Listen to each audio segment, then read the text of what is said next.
Doctor mad का audio log, entry number 7। तारीख तारीख क्या है आज? खैर छोड़ो। मैं सुनसान आइलैंड के मेन बंकर के अंदर हूं। बाहर से ये जगह जितनी पुरानी और टूटी फूटी लग रही थी, अंदर से उतनी ही मजबूत है। कमाल की इंजीनियरिंग है, मान गए? लगता है इसे दशकों पहले बनाया गया था, लेकिन कंक्रीट की मोटी दीवारें आज भी वैसी की वैसी ही हैं। मैं अभी एक लंबे से मेन कॉरिडोर में खड़ा हूं। यहां पूरा अंधेरा नहीं है। छत पर लगी लो पावर इमरजेंसी लाइट्स टिमटिमा रही हैं। उनसे हल्की लाल रोशनी आ रही है, जो इस जगह को और भी अजीब बना रही है। हवा में एक अजीब सी शांति है। बस मेरे कदमों की गूंज सुनाई दे रही है। ऐसा लग रहा है जैसे मैं किसी पुरानी कब्र में आ गया हूं। कॉरिडोर के आखिर में एक बड़ा स्टील का दरवाजा था। थोड़ा जाम था, लेकिन मैंने उसे धक्का देकर खोल लिया, और जो अंदर दिखा वो मेरी उम्मीद से बिल्कुल अलग था। ये एक एनिमल रिसर्च लैब है, बहुत बड़ी। चारों तरफ स्टील की टेबलें हैं, जिन पर अब धूल की मोटी परत जम चुकी है। और और यहां पिंजरे हैं, बहुत सारे, छोटे बड़े, हर साइज के। ये कोई मामूली पिंजरे नहीं हैं।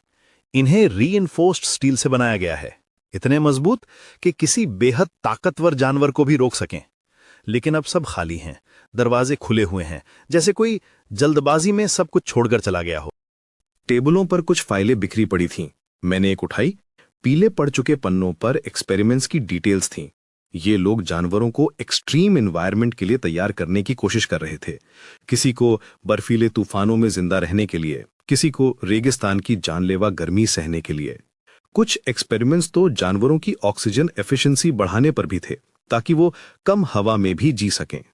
हर फाइल के आखिरी पन्ने पर एक लाल स्टैंप लगा था, फेल्ड ट्रायल, यानी हर कोशिश नाकाम रही। लेकिन एक बात कॉमन थी। हर रिपोर्ट के नीचे एक छोटा सा नोट था, सब्जेक्ट बच गया, लेकिन उसका व्यवहार अनस्टेबल और बेहद आक्रामक हो गया है। ये पढ़कर मेरे रोंगटे खड़े हो गए। मतलब इस आइलैंड पर जो जानवर हैं, वो इन्हीं नाकाम एक्सपेरिमेंट्स का नतीजा है। लैब से जुड़ा हुआ एक ऑब्जर्वेशन रूम भी था।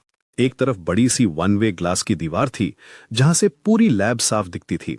अंदर कंट्रोल पैनल्स थे और दीवारों पर कैमरे लगे थे, लेकिन सब ऑफलाइन है। कोई रिकॉर्डिंग नहीं बची। शायद जानबूझकर सब डिलीट कर दिया गया।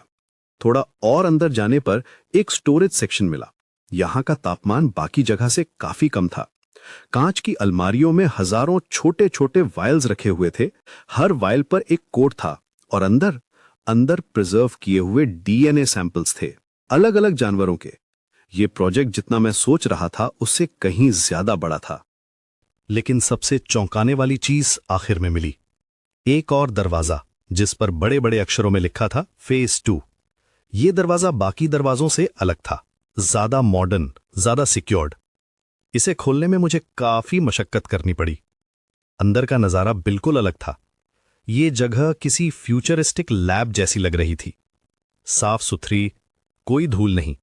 बीच में एक बहुत बड़ा इंक्यूबेशन यूनिट रखा था, किसी बड़े जानवर के लिए, और उसके ठीक सामने एक सेंट्रल कंट्रोल कंसोल था। स्क्रीन बंद थी, लेकिन उस पर एक छोटी सी लाइट ब्लिंक कर रही थी। ये एक एआई बेस्ड सिस्टम लग रहा था, जो अभी स्लीप मोड में है। कंसोल के पास ही एक और फाइल रखी थी।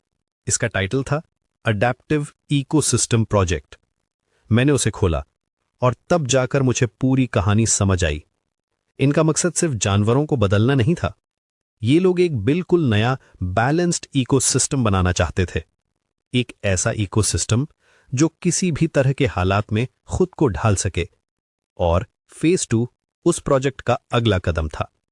इस इंक्यूबेटर में शायद उस नए इकोसिस्टम का पहला, सबसे जरूरी जीव तैयार होना था। मेरे हाथ कांप रहे हैं। मैं चाहूं तो इस कंसोल को एक्टिवेट कर सकता हूं, फेज 2 शुरू कर सकता हूं, देख सकता हूं कि इन लोगों ने क्या बनाया था। लेकिन नहीं, अभी नहीं। इन फाइल्स में लिखा है कि पिछले सारे ट्रायल्स फेल हुए थे। जानवर अनस्टेबल हो गए थे। अगर फेज 2 भी वैसा ही निकला तो मैं इस आइलैंड पर एक और बड़ी मुसीबत नहीं लाना चाहता। फिलहाल मेरा फैसला यही है। मैं इस चेंबर कुछ ऐसा है वैसा ही छोड़ दूंगा।